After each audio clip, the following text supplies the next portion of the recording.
Welcome.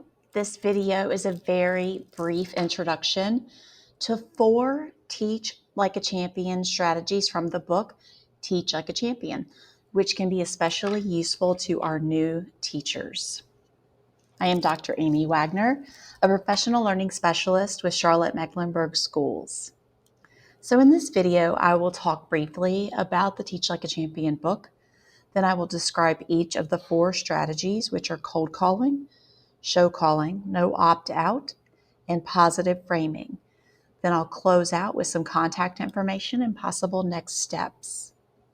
So let's start with the Teach Like a Champion book. There are actually 3 versions of this book. There's the original that you see here, there's a 2.0 version and a 3.0 version.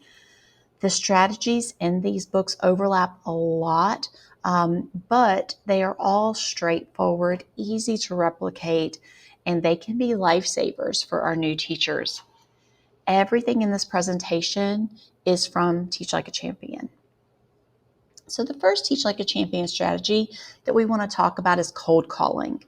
This is when you call on students regardless of whether they have raised their hands or not.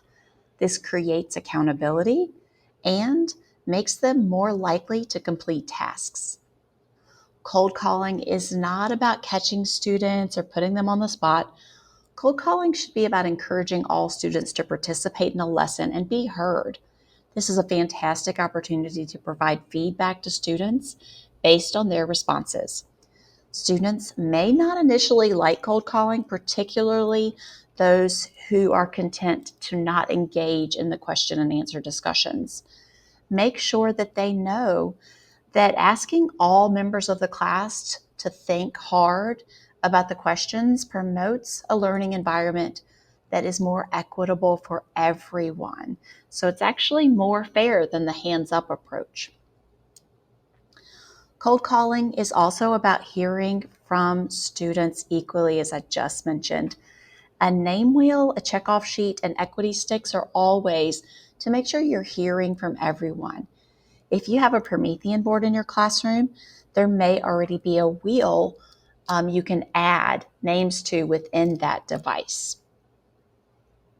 Next, let's talk about show call, which is another type of cold call that involves students showing students work and displaying it to the class. A document camera may be required to utilize show calling unless you have some other way of projecting their work.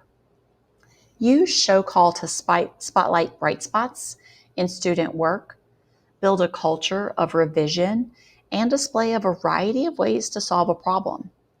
You may want to let students know ahead of time that you are going to ask them to show their work, and you may want to be strategic about who you pick to share out, looking for specific things. Next, I would encourage you to use the no opt-out Teach Like a Champion strategy.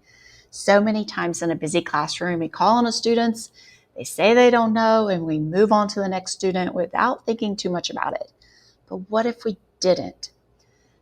Work to develop a mindset that once you ask a student a question, you're not giving up on them. This sends a powerful message to our students about our investment and our belief in them. It also creates an environment of accountability. You have to navigate the no opt-out approach carefully because you never want to put students in a position where they lose face in front of their peers. However, you can work to make no opt-out the norm. This is where there are set steps. If they do not know the answer, it sends the message that if you do not have the answer, that's okay. But we're going to provide scaffolds. We're going to reword the question, provide additional information, give hints, break the question into its parts, allow them to phone a friend, etc. In the least, tell them, I'm going to ask another student, but then I'm going to come back to you so you can tell me the answer. And here you see a great anchor chart that can help students when they don't know the answer or when they feel like they can't complete the task. This gives them some sentence starters and strategies to help them find success. And finally, do your best to assume positive intent or use the strategy positive framing. Even if you just said the answer, try not to get frustrated. Assume they were thinking deeply about another part of your lesson and go through the steps to help them grasp the concept. Positivity is giving students the benefit of the doubt. We will sometimes assume intentionality behind a mistake. You can hear this in classrooms where a teacher's words imply that a student did something wrong deliberately, when in fact, there is little reason to assume that. For example, why won't you use the feedback I gave you in your first draft? Or, just a minute, class, some people seem to think they don't have to push in their chairs when we line up. These statements attribute ill intention to what could be the result of distraction or lack of practice or genuine misunderstanding. What if the student had tried to incorporate your feedback or just plain forgot about the chair? How might hearing these statements make a confused or flustered student feel? Unless you have clear evidence that the behavior was intentional, it's better to assume that your students have tried and will try to do as you've asked. So here are some examples that could help us understand positive framing. You could say, "Is that ruler distracting you?" instead of "Stop playing with the ruler." Or, "I don't want you to miss anything," instead of "We just went over this." You could say, "Do you need me to reread the passage?" instead of "You weren't paying attention." And, "It's okay, take your time," instead of "You should already know this." Some helpful terms are listed on this slide.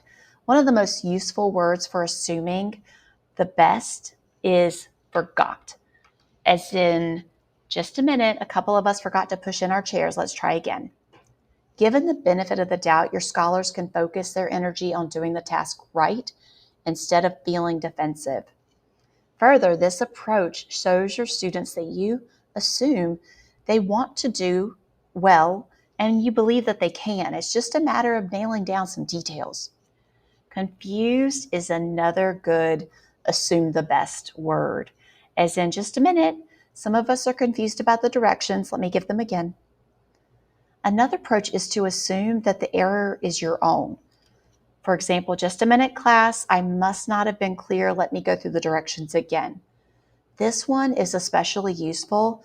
It draws the student's attention more directly to your belief that only your lack of clarity would mean a lack of instant follow-through by your focused and diligent students. And of course, it forces you to contemplate maybe, in fact, you weren't all that clear. And then finally, show genuine curiosity, even if you know the answer. And this is always done with a question. Questions are a teacher's secret weapon. For example, you may ask, "Is that your carpet space?" when you know that a student is in the wrong space. It's just a way of correcting the behavior while maintaining a strong relationship with the student. So let's wrap up. We encourage you to learn more about these 4 strategies and explore other strategies in the Teach Like a Champion books. There are tons of great videos on YouTube, as well as the Teach Like a Champion website. Thank you for watching this video. We encourage you to follow us and please subscribe to our YouTube channel. Thank you.